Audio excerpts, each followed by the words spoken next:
Spoštovani, dobrodošli na današnji novinarski konferenci Združenja bank Slovenije glede vanjobilne obrestne mere pri kreditiranju.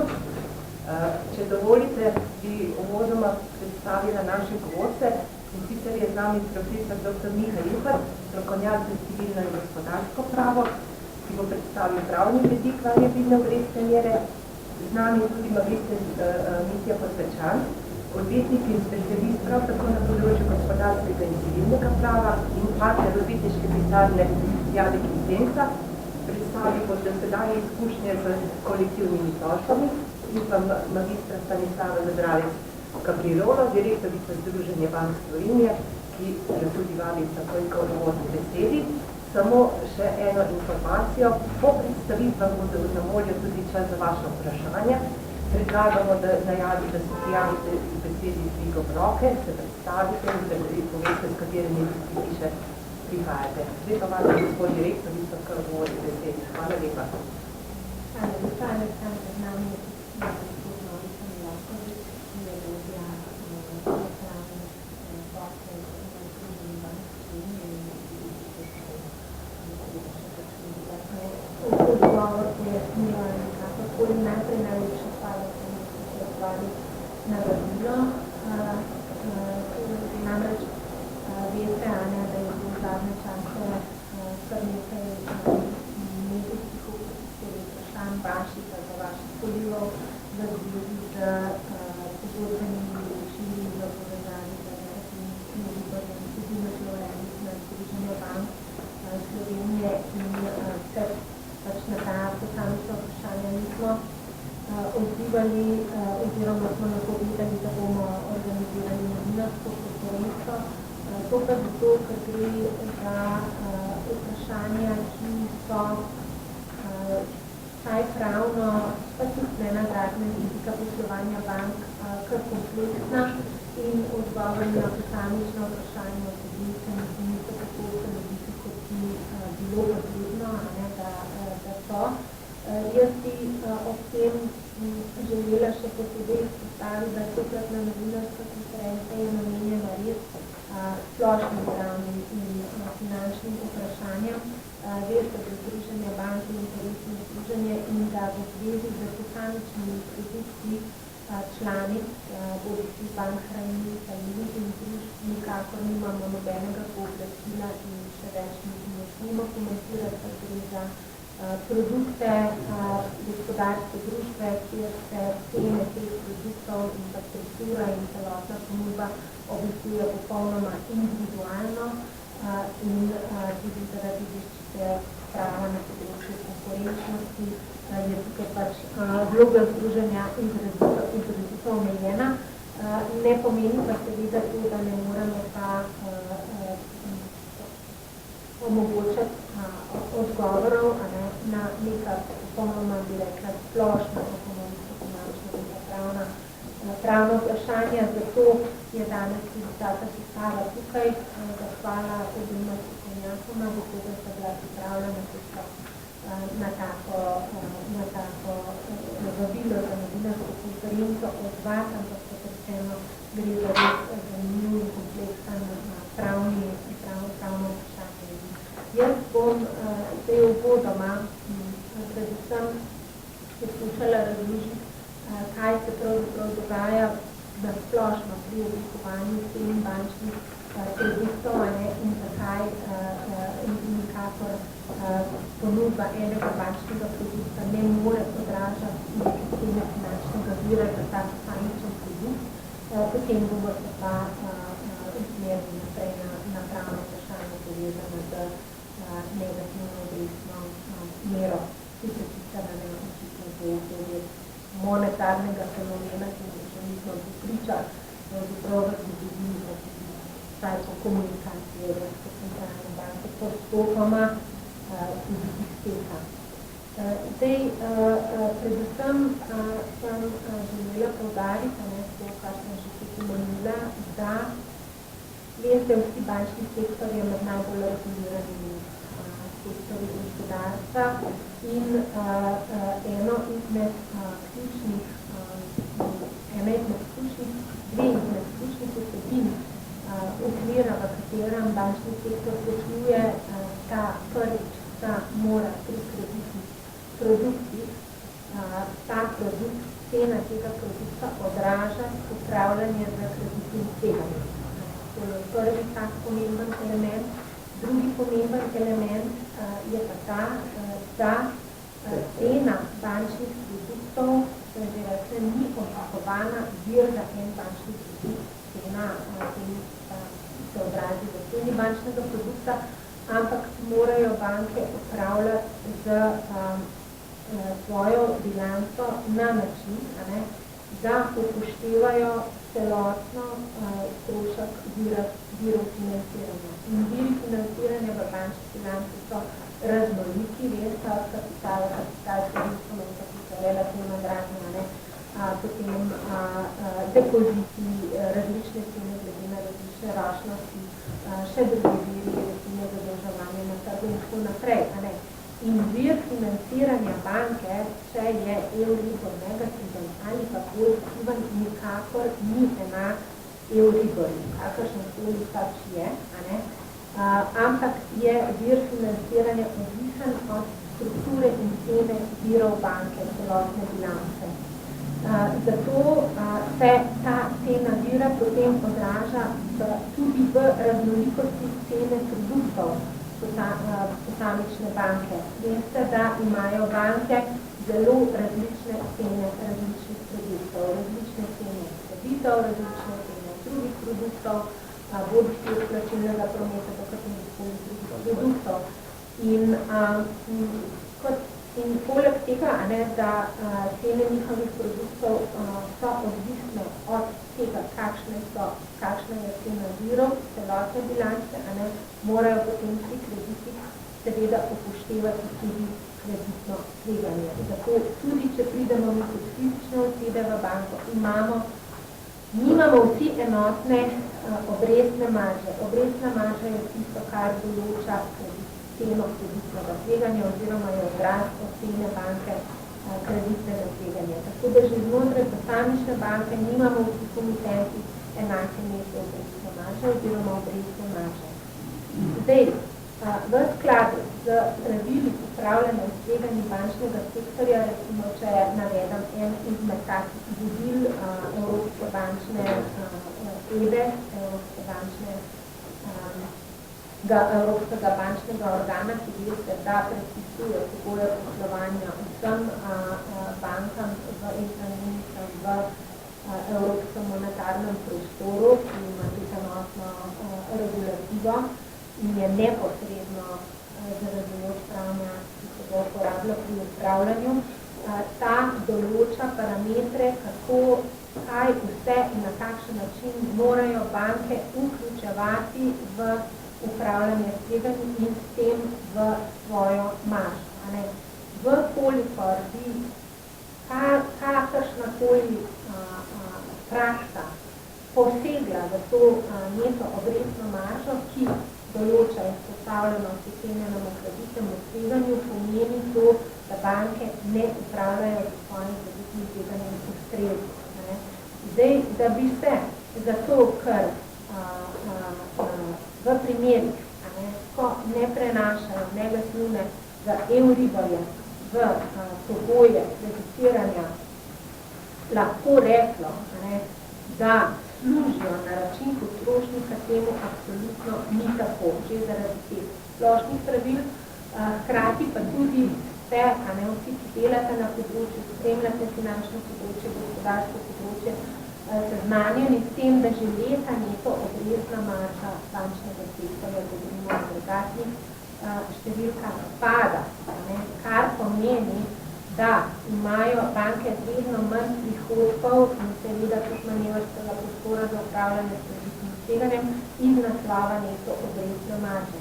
In veste tudi, da že kar nekaj časa na to še posebej opozarja nadzornik in regulator tako nacionalni kot tudi evropski, ker se pojavlja vprašanje dolgoročnosti vzdržnosti upravljanja z kreditnim tveganjem in tudi poslovnih modelov. Tako da tukaj posploševanje, da je zdaj negativni Euribor cena vira bančnega poslovanja je pač res nesprejemljivo, oziroma pač temu ni tako. Cena bančnega vira je precej drugačna in seveda se razlikuje glede na posamično banko, ki njena strukturo portfelja. Tako da to je ena izmed vsebin, ki smo jo želeli danes posebej izpostaviti glede za splošna pravila. Druga vsebina, ki smo jo s tem v zvezi z vašimi vprašanji, ki so prihajala, želeli izpostaviti, je tudi dejstvo, da banke večinoma danes na srečo nudijo potrošniku več kot en kreditni produkt. Potrošniki imamo izbiro, se odločati med tistimi kreditnimi produkti, ki jih banke nudijo, in tudi banke nudijo različne produkte in se imamo tudi možnost odločati med tem, ali vzamemo produkt pri eni ali drugi ali tretji banki, vsaka ima drugačne pogoje, hkrati se lahko tudi odločimo, da ne bomo vzeli nobenega produkta, ki ga banke ponujajo. Tako da tukaj je tudi slovenska zakonodaja, ki varuje potrošnika, dokaj natančna oziroma zelo natančna pri tem, da tudi zelo natančno predpisuje, na kakšen način in katere informacije morajo biti kreditojemalcu oziroma potrošniku predstavljene, kadar se odloča za najemanje kredita. In kot rečeno, se lahko odloči za tak produkt ali pa tudi ne odloči. Poleg tega, če se pogoji spremenijo, recimo variabilna obrestna mera, na način, da to potrošniku ne ustreza več, lahko vedno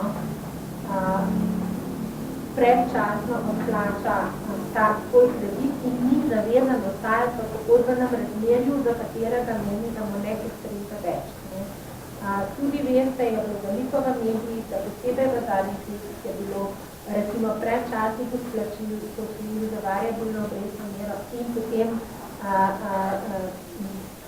zadolževanja po fiksni obrestni meri kar zelo veliko, in se, kot rečeno, lahko iz takega pogodbenega razmerja, ki ni več všečno ali pa zaradi kakršnih okoliščin potrošniku ni več primerno, vedno lahko izstopi.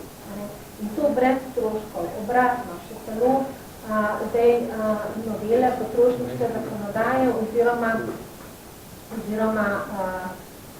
tudi evropske sodbe napotujejo na to, da je celo taka potrošnika stroška v breme banke, ne morejo zaračunati to spremembo, katero pa imajo same tudi stroške.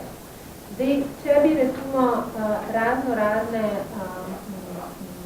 ideje, če temu lahko rečemo, o tem, na kakšen način in kakšne produkte lahko ali pa morajo banke oblikovati, bile recimo udejanjene, potem to za potrošnika ne pomeni dobre novice. To pomeni samo to, da bo recimo morebitno prisiljevanje neke gospodarske družbe v to, kakšne produkte in po kakšni ceni mora ponujati potrošniku, vodilo ali do dveh možnih recimo situacij. Ena, da potrošniki produktov več ne bi imeli na voljo, ker kot rečeno morajo banke upravljati za tveganje na predpisan način, so nadzorovane, hkrati morajo tudi to delati na način, da se bodo ponosne. Tako kot vse gospodarske družbe, te pa še posebej, ker imajo posebno vlogo, ker hranijo tudi sredstva drugih v državi, bodisi prebivalcev, bodisi gospodarskih družb, ali pa bi bil na voljo samo en produkt, ker očitno raznoliki produkti niso zaželjeni. V takem primeru bi pač tak produkt moral imeti zelo visoko ceno, zato ker vse raznolike zahteve, ki bi se ne ozirajoč pa na to, kaj banka glede na svoje dele, na svoje zahteve po upravljanju tveganj lahko ponudi in po kakšni ceni komu, bi moralo vsa ta tveganja potem biti ugrajena v ceno in ta bi bila neodvisna zelo visoka. Toliko mogoče nasplošno v tem delu, kako in na kakšen način banke oblikujejo cene svojih produktov, zdaj bi pa se v resnici pa usmeril predvsem na ta pravna vprašanja, ki so sigurno izjemno zanimiva način pravnega vidika tudi, tako da povabim kar profesorja Juharta k besedi, potem pa še gospoda Podpečana, ki prihaja iz odvetniške pisarne, ki ima med bolj bogatimi izkušnjami za kolektivnimi tožbami tudi pri nas, ki pa so tudi, te kolektivne tožbe so tudi tak, rekla, relativno nov pravni institut. Hvala lepa, zdravljeni vsi skupaj.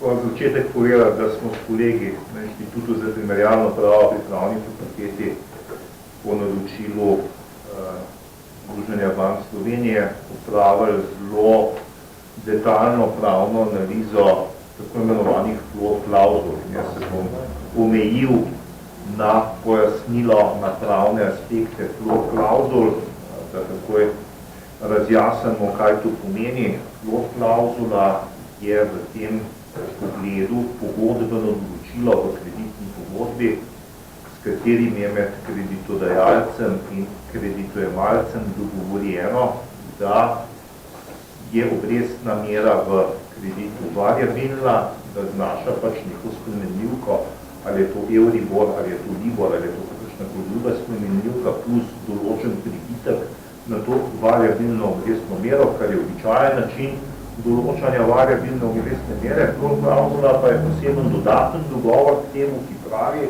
da v primeru, če je referenčna obrestna mera oziroma spremenljivka nič ali negativna, da se v takšnem primeru ta referenčna obrestna mera uporablja po vrednosti nič. Tovrstne klauzule so se uporabljale v kreditih, ki so jih sklepale banke na slovenskem trgu in seveda sprašujemo se v glavnem, kakšen je vpliv teh tako imenovanih floor klauzul v potrošniških kreditih, kajti zavedati se moramo, da je pravna regulativa med potrošniškimi in tako imenovanimi business krediti vendarle bistveno različna in da je položaj potrošnika v kreditnem razmerju nekoliko drugačen, kot je položaj drugega gospodarskega subjekta.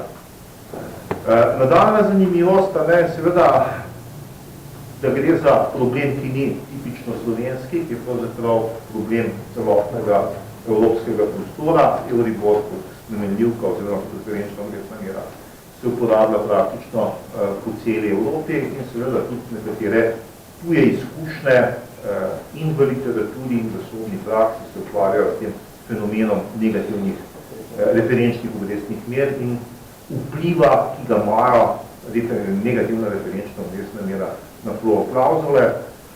Kolikor sem spremljal tudi slovenske medije, se je v njih pojavljala predvsem primerjava z avstrijskim pravnim sistemom, o tem nekoliko kasneje.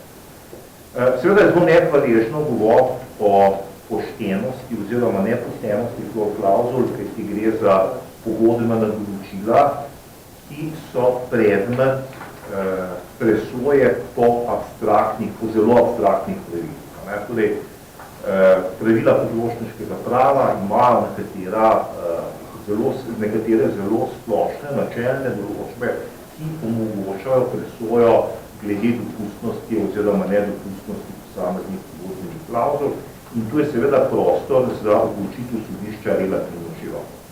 Vendar v zvezi s floor klauzulami se je vendarle treba zavedati nekaterih posebnosti ekonomskih, je govorila že gospa direktorca. Pravno gledano je seveda gotovo prvo zelo pomembno vprašanje, ali gre za poseben pogodbeni pogoj, ali gre za splošen pogodbeni Če gre za poseben pogodbeni pogoj, zakaj govorim predvsem to, ker gre za vprašanje, ki je povezano z določanjem cene, kajti značilnost kreditne pogodbe je, da gre za odplačno pogodbo, kjer mora ena stranka, to je kredituje imajo drugi stranki, za zagotovljen kapital, za zagotovljeno možnost uporabe denarja nekaj plačati, je običajno v praksi tako, da se štejejo dogovori, ki se tičejo cene za posebne pogodbene dogovore.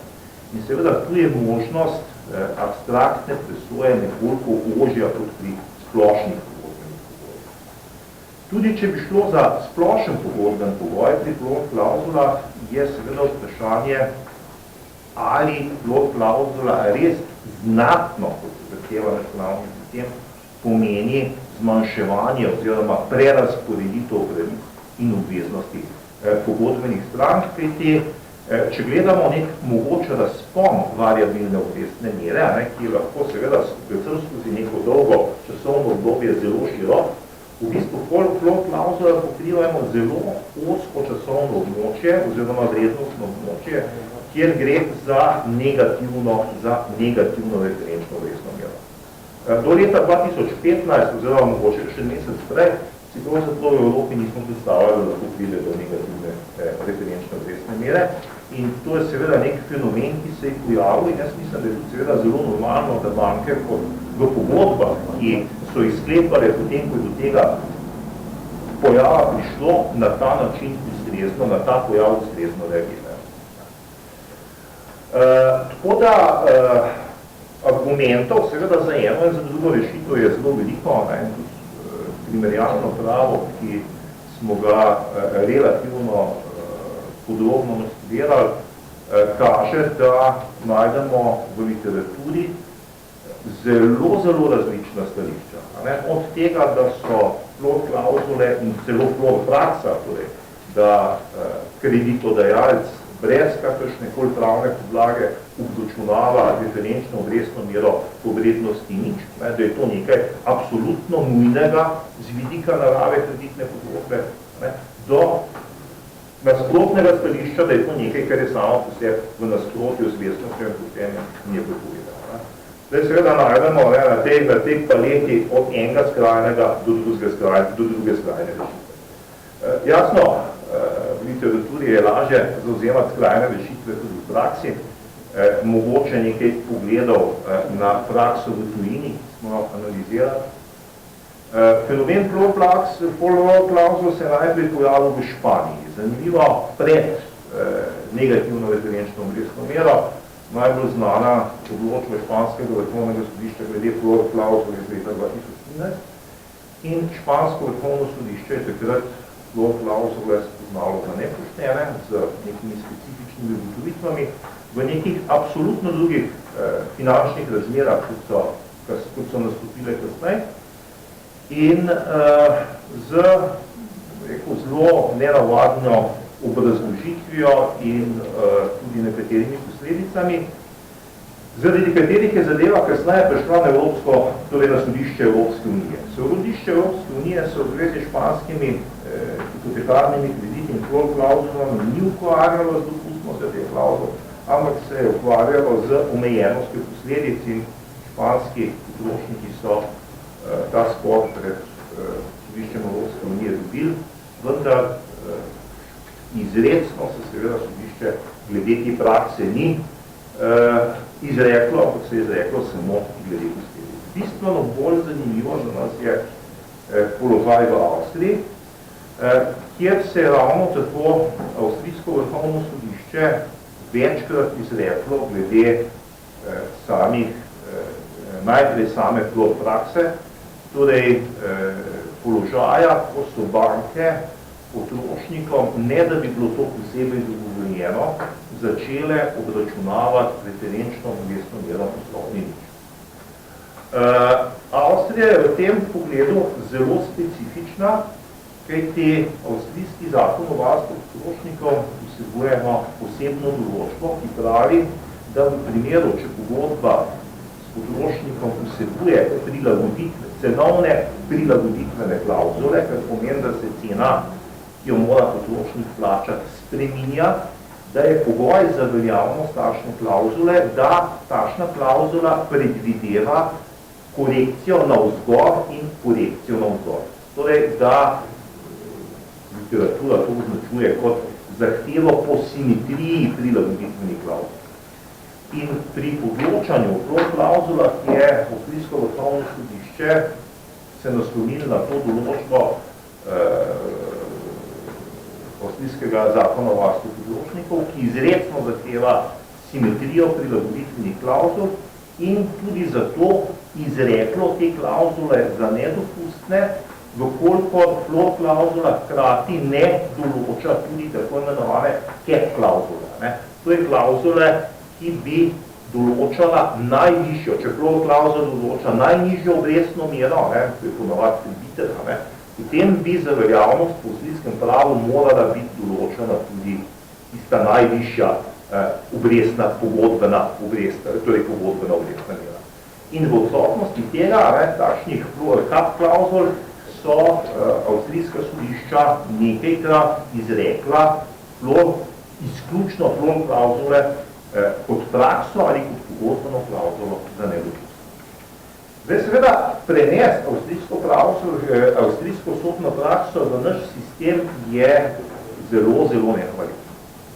In jaz mislim, da je tudi preveč lahkotno izjavljati, da seveda tudi, kar se je pojavljalo, da je podobno kot v Avstriji tudi pri nas treba floor klauzule vezati z hkratnimi cap klauzulami. Predvsem zaradi tega, ker seveda v našem pravu prvič takšne določbe imamo in zato seveda takšne zahteve ni mogoče neposredno naslavljati.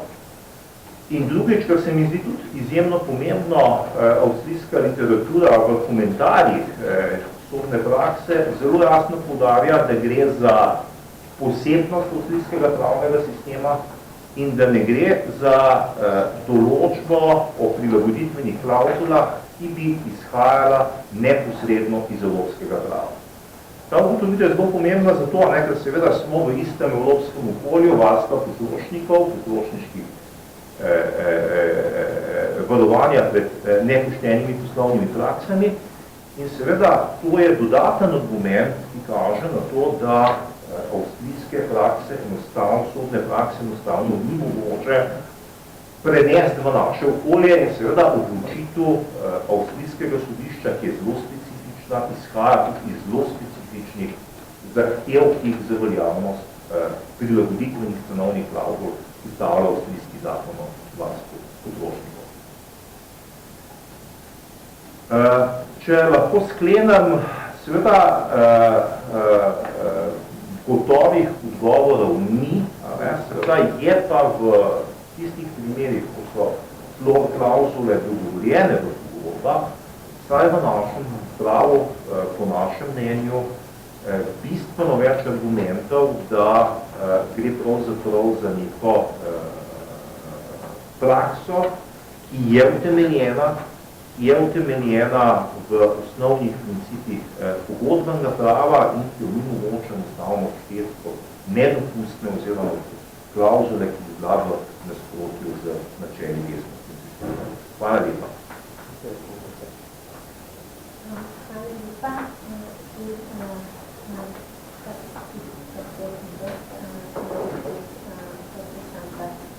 Predstavite nekaj malega, kar je izkušal iz dosedanjih postopkov kolektivnih slovenskih. Hvala. Lep pozdrav tudi z moje strani. Iz pisarne, iz katere prihajam, imamo nekaj praktičnih izkušenj z kolektivnimi spori. Predvsem pa je že tako uvodoma poudariti, da je ureditev kolektivnih sporov v Sloveniji relativno nova in v praksi relativno nepreizkušena. Nekje 4 leta je od tega, kar je začel veljati zakon o kolektivnih sporih in v tem času so bile, torej v kolektivnih tožbah se upravičujem, in v tem času so bile vložene 4 kolektivne tožbe. Le ena od teh je bila potrošniška torej takšna potrošniška, ki uveljavlja denarne zahtevke v korist potrošnikov. Ta je še vedno na začetku, sodišče v zvezi z njo še ni izdalo nobene odločitve, niti o tem se še ni izreklo, ali tožnik v tisti zadevi sploh izpolnjuje pogoje za vodenje takega spora in ali se takšna kolektivna tožba sploh lahko dopusti. V zvezi s kolektivnimi spori je potrebno poudariti, da gre za zelo kompleksne spore, ki so bistveno bolj kompleksni od običajnih prav, tudi od najzahtevnejših prav. Gre za spore, ki predstavljajo izziv za sodelujoče, gre za ogromno količino dela za udeležene pravnike in vse druge pomočnike. Sodišče mora v enem takem postopku pregledati in preizkusiti utemeljenost več 100 ali pa celo več tisoč zahtevkov potrošnikov. Potrošniki namreč pošljajo prijave svojih zahtevkov skupaj z dokazili, kaj je potrebno vse preveriti. Potrebno je organizirati obveščanje istega števila potrošnikov in ker sodna praksa ni izdatna na tem področju, je potrebno nasloviti zelo zahtevna in kompleksna vprašanja, posledično nastaja obsežno gradivo, ki ga vlagajo tako stranke kot pooblaščenci. Če povzamem, kolektivni spor terja zelo veliko število rok, zelo veliko logistike, delovnih ur, znanja, izkušenj, in večina odvetnikov in sodišč se s tem takim v svoji dosedanji praksi še ni srečala. Vložitev same kolektivne tožbe pa še ne pomeni, da se bodo zahtevki tudi vsebinsko presojali. Najprej mora sodišče presoditi, ali je tožbo sploh vložila organizacija, ki je vredna zaupanja, ki je materialno in organizacijsko sposobna zastopati interese potrošnikov in ki ima dejansko podporo potrošnikov. Vsaka kolektivna tožba še ni sama po sebi dopustna. Sodišče jo mora najprej dopustiti. Besedo o tem, ali so izpolnjeni pogoji za dopustnost tožbe, ima tudi nasprotna stranka. Z zakonom so določeni objektivni kriteriji za dopustnost, ki temeljijo na, kot mi pravniki imenujemo, pravni standardi, kar pomeni, da zakonodajalec teh pravnih standardov ni napolnil do konca, pač pa jih bo morala napolniti šele sodna praksa, ki pa je v Sloveniji nima. Ravno ta moment pomeni, da bo potrebnega vložiti veliko napora in to sodno prakso šele izoblikovati. Vsak potrošniški spor tudi ni primeren za kolektivno tožbo. Do sedaj je edina kolektivna tožba o denarnih zahtevkih, ki je doživela sodni epilog, bila zavržena ravno iz razloga, ker zahtevki niso bili primerni za obravnavanje po pravilih o kolektivnih sporih. Ponavadi morajo biti zahtevki, ki se obravnavajo v kolektivnih sporih, takšni, da sodišču ni potrebno za vsakega posameznika ugotavljati njegovih individualnih okoliščin, kot so recimo vsebina pogodbe, čas sklenitve pogodbe, obdobje, za katero je bila pogodba sklenjena in ne nazadnje sami elementi za kalkulacijo posameznega zahtevka potrošnika. Obstajati mora dovolj velika skupina potrošnikov, ki imajo zahtevke osnovane na bistveno enakih okoliščinah in tudi vsebinsko, torej vrednostno izenačene zahtevke. Zato je napačno posplošeno enačenje položajev potrošnikov, ki so nenazadnje pogodbe sklenili z različno vsebino v različnih trenutkih, za različna obdobja in za različne obveznosti. Omeniti je potrebno ponovno kolektivne tožbe, ki so doživele sodni epilog, tudi ko se sprašujemo o časovni komponenti takšnih kolektivnih sporov. Ti namreč zaključeni postopki omogočajo orientacijo glede trajanja kolektivnih sporov. V enem izmed takih postopkov pred slovenskim sodiščem je odločanje o dopustnosti trajalo 1 leto, pa ni šlo za potrošniški kolektivni spor. Zato je meniti, da bi v primeru udeležbe potrošnikov v kolektivnem sporu takšna odločitev sodišča terjala še več časa. V drugem kolektivnem sporu zoper eno izmed bank je celoten postopek trajal 5 let, pa tudi v tem primeru ni šlo za odločanje o denarnih zahtevkih. Udeležba potrošnikov, ki pošiljajo na sodišče svoje prijave in dokazila, seveda znatno podaljša takšne postopke, zato je v primeru kolektivne odškodninske tožbe gotovo potrebno govoriti o trajanju postopka več kot omenjenih 5 let. Naj za konec izpostavim še, da je kolektivna tožba pogosto napačno razumljena kot brezplačna za potrošnike. Stroški odvetniškega zastopanja pred sodiščem lahko potrošnikom od njihovega zahtevka odškrnejo tudi 30%. Pravni strokovnjaki v zvezi s tem upozarjajo, da je višina nagrade za zastopanje pred sodiščem lahko tudi razlog za kolektivne tožbe, ki morda v čem ni viden.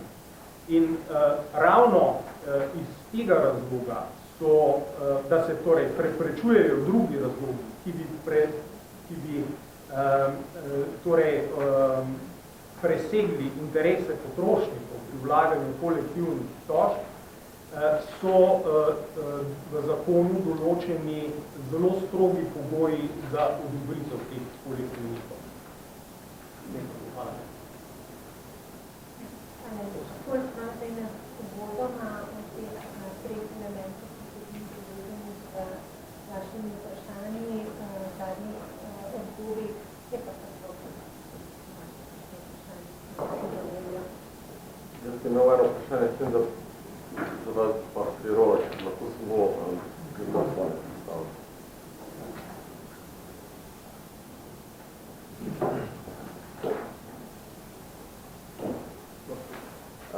Jaz bi se navedel samo na tole, Zavod kolektiv se sklicuje tudi na javno obvestilo Zveze potrošnikov Slovenije, ki pravi, da je Višje sodišče v Ljubljani potrdilo sodbo, s katero je bilo recimo banki Sparkasse naloženo, da v kreditih potrošnih pogodbah preneha obračunavati negativne referenčne obrestne mere. Kaj ta odločitev pomeni za naprej? Zdaj v zavodu že napovedujejo, da bodo zahtevali te odločitve. Zdaj, še enkrat moram povedati, da kakršne koli tožbe zoper naše članice so zadeva, o katerih združenje ne more imeti nobenih aktivnosti, niti ne more financirati, niti podobno, kar sem prej povedala, da so individualne pogodbe pač raznolike, različne med bankami in tudi znotraj bank raznolike.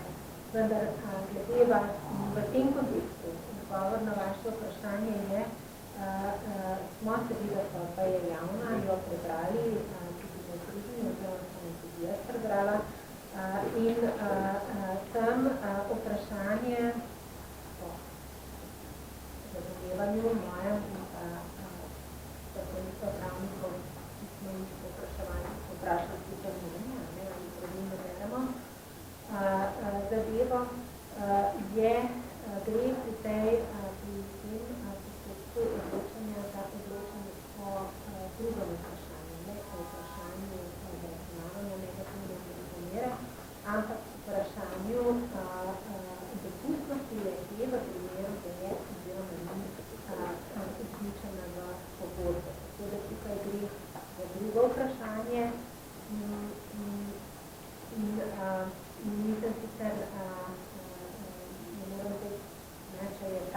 uredba objavljena,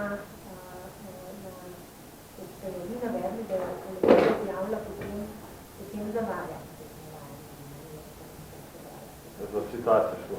To citat, potem je zavarja. Pa samo še navedel se bi pa, ker se prej nisem predstavljal, da je rešovnih podterestov, pravi čujem. In sicer, podobno smo se pogovarjali, ko smo govorili o Francih, ne? Če bi recimo sodišča pritrdila, imate kakšne ocene, ko potegnemo vse te odškodnine, vračila, o kakšnem znesku se pogovarjali? Na združenju vsekakor ne, mislim, je izjemno skoraj nemogoče oceno narediti, zato ker ravno zato, ker imajo banke različne različne stroške z viri, ker imajo različne stranke, razlika kreditnega tveganja in zato različne marke, stranke in poslovnega modela, kot tvegane posle, kot pripravljene sprejeti in tako naprej. Ste videli, da je tudi, da so prvič pogoji različni, da se tudi, če se pogoji spreminjajo, se v času spreminjajo različno dinamiko ene banke prej, druge banke kasneje, tako da tukaj je toliko podrobnosti noter, da je tih, da recimo na sistemski ravni nemogoče narediti. In tako oceno, ker je treba poznati podrobnosti, portfelj zelo natančno, da bi lahko oceno naredili in mislim, je nemogoče, ne moramo, nima ocene in tudi moramo narediti.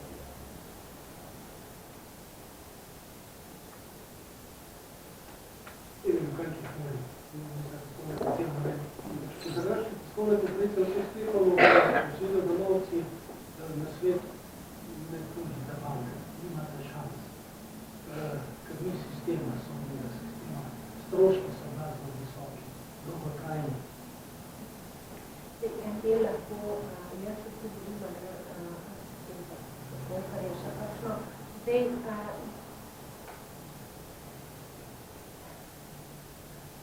ali se bodo stranke odločala, da bodo odločila zazva, ne, da sta njihova, nekatere se očitno že odločile,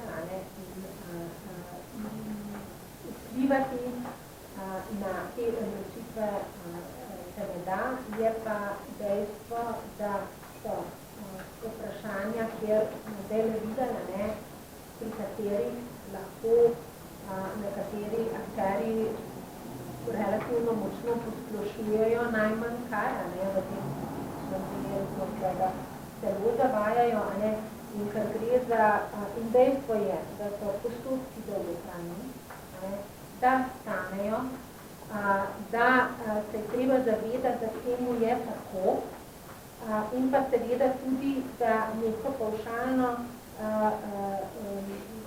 pavšalna mnenja niso res dovolj natančna o tem, kakšna je dosedanja sodna praksa, bodi si doma, kaj šele v tujini, da se pač je treba se odločati o tem, ali v tožbo ali ne, na osnovi razmisleka, ki upošteva pač vsa dejstva, ki jih je moč v nekem danem momentu poznati in niso nujno samo taka, kot jih navajajo, ki vabijo k tožbam.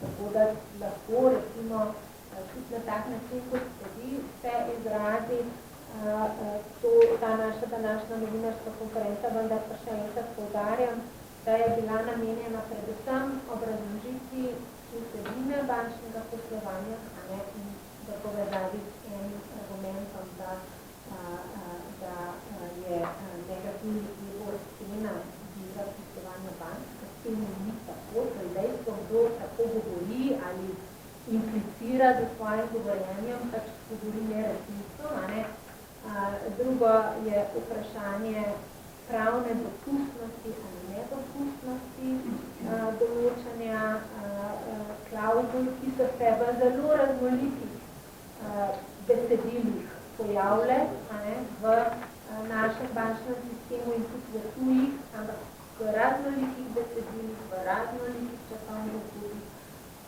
ponekod ja, ponekod ne. In pa seveda tudi ne nazadnje ta postopkovna komponenta, ne, kar zdaj, če ste prišli, recimo, če se vrnemo, da bi morala kar vrniti za tale kolektiv, ki bil, ne, oni so tam obesali en kalkulator, jaz vas vabam, da ga natančno proučite. Da si potem naredite svojo oceno, kaj si kalkulator kot produkt potrošniku kakšno informacijo mu da. Tako da mislim, da je prav, da potrošniki imajo informacije različne nivoje, čim več leteti, da se s tem počnejo čim več informacij od svoje rešitve.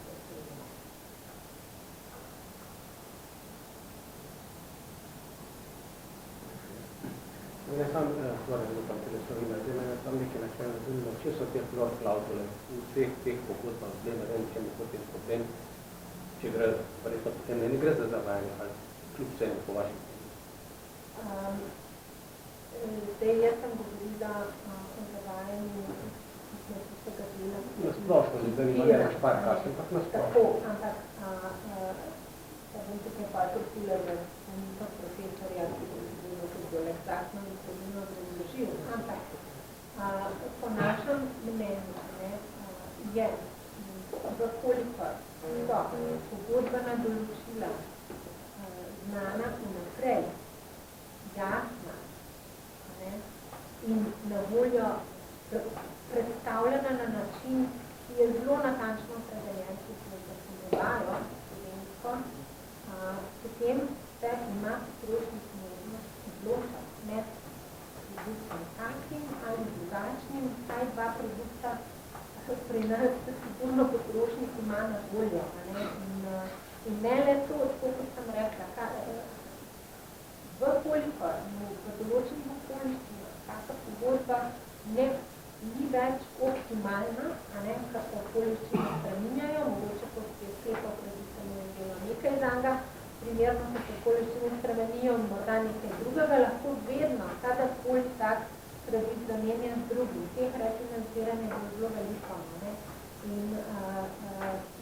In ponovno, tukaj banke tudi ne le, da pravzaprav ne morejo zaračunati takih stroškov, če so v tem imajo stroškov, ne spravljajo svoj portfel, ampak morajo celo potrošniku sorazmerne dele raznih stroškov povezanih s kreditom vračati.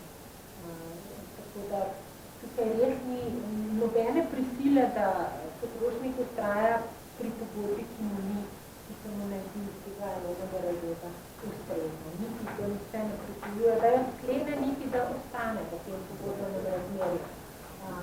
Govorim seveda za kreditne posle, kar mogoče v nekih drugih pogodbenih razmerij morda nekoliko bolj težko izstopati kot paradne kreditnih pogodb.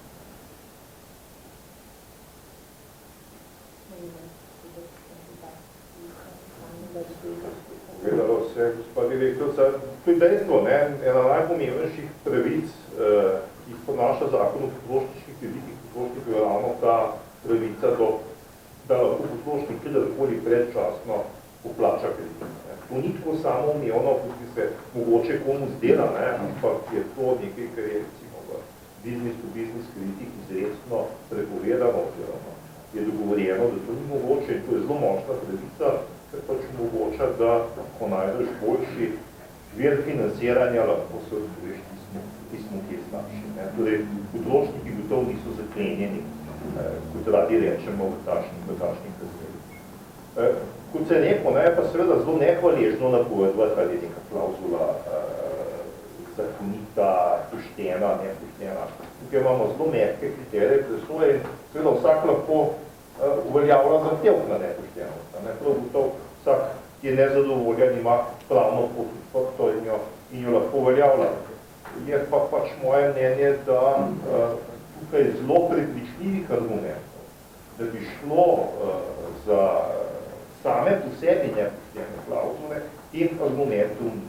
Recimo, tudi v Španiji, ko so odločali, ena izmed stavkov, ki se pojavlja, low klauzula sama po sebi ni nepoštena. Lahko pa seveda v določenih okvirih postane poslena. In seveda, če bi bil misel, da je bil preslepljen, pri sklepanju pogodbe, seveda ta pot odprta je verjetno lahko tudi tak potrošnik ali pa ne nazadnje tudi pravna oseba, ki je bila preslepljena na ta način v takšnem sporu uspe. Ampak samo po sebi pa vendarle ne gre za nekaj, kar bi bilo tako nebopijoče, da bi bilo že samo po sebi nevratno. Jaz bi samo še eno pod vprašanje za vas. Zdaj imamo španski in avstrijski primer, če pa prav razumem, jo težko že zaradi okoliščin in pa zaradi drugačnega pravnega sistema pri nas jo težko slikamo, zrcalimo na Slovenijo. Pa zanima na drugi strani, imamo kak primer v tujini, ki ga lahko gledamo, ko so pa recimo sodišča rekla, floor klauzula je ok in tukaj gremo naprej. Ne poznam tako.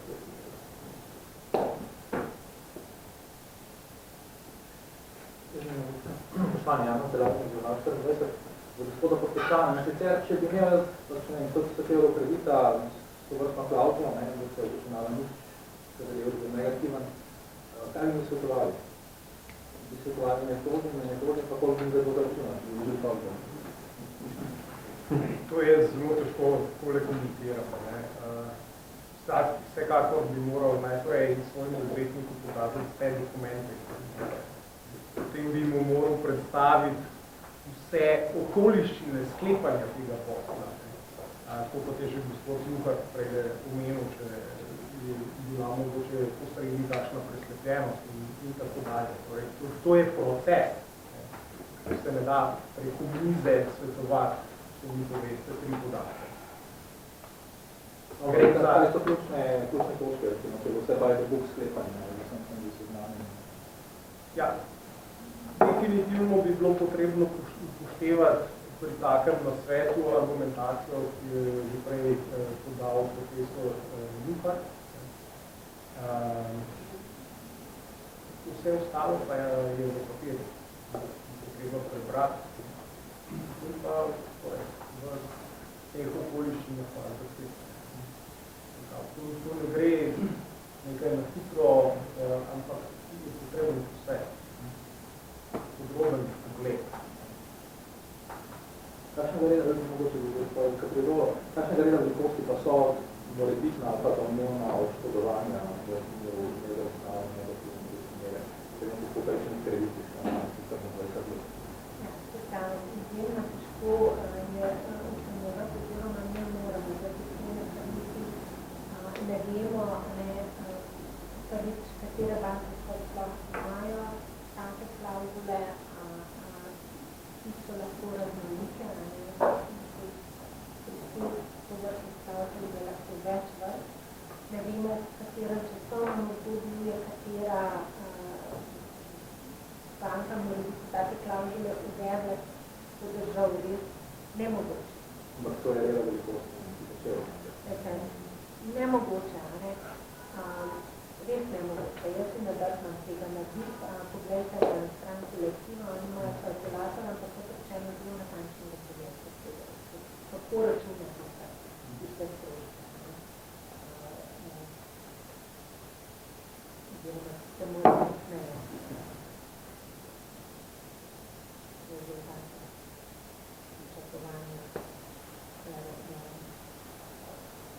Pri teh vsebina finančnih je treba zelo natančno pogledati, ali navedbe. Zopet, vsak posameznik ima lahko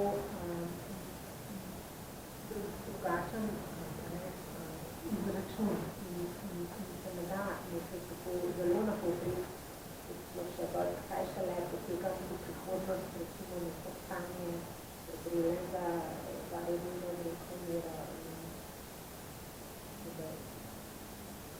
Žal je, ampak nemogoče, da je to